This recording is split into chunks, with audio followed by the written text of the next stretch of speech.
That would look better, Dawson. All right, we got what we like here. It's much better. So we did a 2x10 the homeowner had in the other room in there. And what we got to do, I'm just checking everything here, is we got our bar down, tied to our rebar. It's centered with our opening. We're 10 inches wide. We're approximately 12 inches deep. And we moved as much dirt as possible. And then you're not quite ready, Dawson. You got to poke down in them blocks yet. I want to grab on all these blocks here. See the holes there? The opening is I want our concrete to bite into that.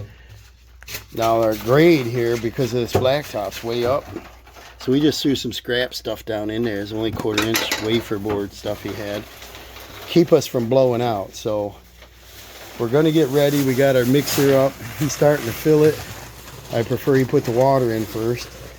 But we got a little bit more to do here. This isn't quite ready.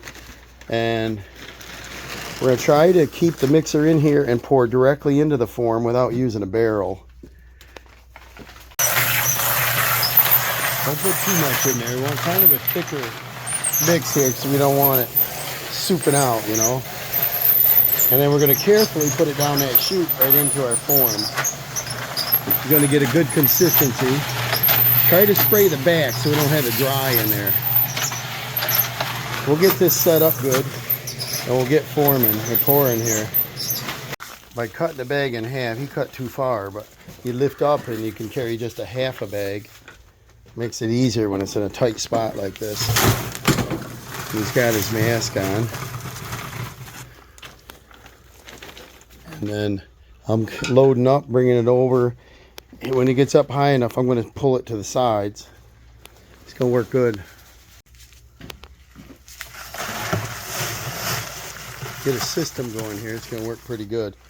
What's that? Your fourth bag, right? Yep. So 4 bags, and we're almost up. So it looks like we're going to take around 16 to 18 bags, I guess, but we've got 21. And then once we pull that inner form off, we're going to come out and just kind of float it, he said. And this is not going to worry about it, you know, just kind of get it so we can stand up near the wall. It's going to have a wall system go out 2 feet anyway, so he won't stand that close to the wall.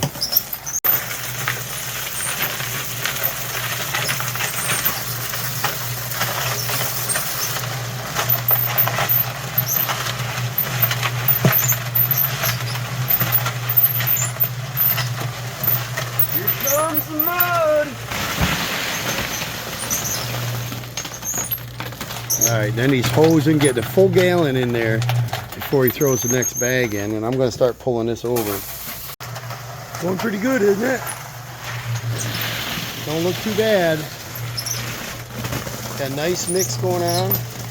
I'm just pulling it across. We're about 65% done here. You guys see how good we're doing on bags. We bought a pallet, so we got a good price. We got 10% off, and we used 21 bags on that side, so we should be plenty here. And Dawson's just hosing this as we go. We're going to clean it up. We're trying not to mess up the floor. Homeowner came out and he said this looks awesome, and he's thinking of going with the blacktop to finish that in because he will be standing here. And he said, well, I think it'll look better. So it's going to spend a little more on the material, a little less on the labor. And we can put that in and tamp it around. I think it's going to work good. Closer, we're about 75%. What I'm going to do over here is I'm going to fill that block cavity up. And because we went beyond the end, I'm going to stuff some down in there, whether it sticks or not. It doesn't really matter. But it's working good. We're not having a blowout up in there or nothing.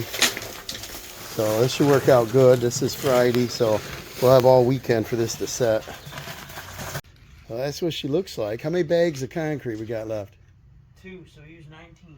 We used 19 bags, so we bought a pallet of 42. We got a 10% discount. So you get a truck in here for this. You know, they got 3 to 5 yard minimum, and what is it, 160 a yard. It's just way to go here. We got $200 in both sides of this. We put in the 4 rows of rebar, tie wire and stuff. vertical rebar. So we got what, 110 to 20 bucks in rebar and wire, and just a little over 200, 20 something for the concrete. Not bad, huh?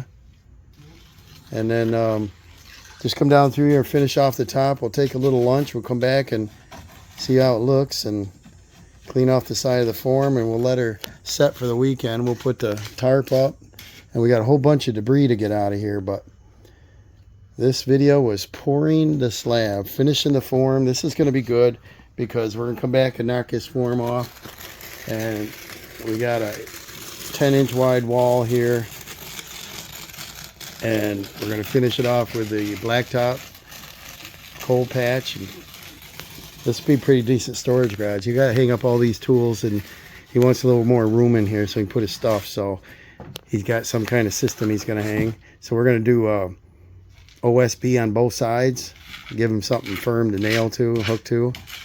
And I did put concrete in that block, so that's solid. And then out here on the end, I threw some in there. That should be all right. But just make sure she's nice and smooth so our seal gasket seals. And then gonna let her set the weekend. Then we're gonna use the red heads, drill down in and put our anchor bolts, probably like 3 or 4, probably 4 across there. And then 2x4 wall OSB, smooth this out. Then we got to work on the soffit. We're going to cut these 2 little rafter tail things off and put up a soffit board all the way down through here, and then do steel from the right edge to this edge and stop somewhere in here because he wants to come out with something, and then put some kind of fence across here. So this should look pretty good. So we're going to take a break. We're going to grab a little lunch. We're going to load up our debris, and then we're going to get out of here. So we'll see you on... Yeah, stay tuned. We're going to have the next video. We'll be back here building this wall. We're going to start on Monday. This is on the shade side, the north side. We're going to close the garage door on the other side, so we're not going to put any plastic over it. It won't be in the sun. So, see you Monday. Bye.